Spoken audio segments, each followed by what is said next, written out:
হরে কৃষ্ণ প্রভুজি। হরে কৃষ্ণ। আজকে জ্যৈষ্ঠ মাসে এই একাদশী যে আমরা পালন করছি এটা সম্বন্ধে আপনাকে কুইক কোয়েশ্চেন করব। সো আমার প্রথম কোয়েশ্চেন হয়েছে হলো এই একাদশীর স্পেশালিটি কি? এই একাদশীকে গৌর একাদশী বা পাণ্ডবা নির্জলা একাদশী বলা হয়। এই একাদশীতে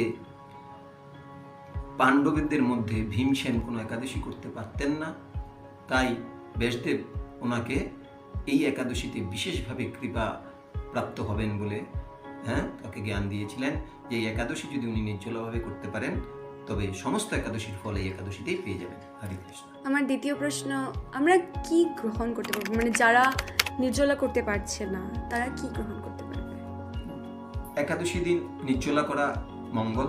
যদি কেউ নির্জলা একাদশী না করতে পারেন তবে ফল আহার করতে পারবে, জল আহার করতে পারবে।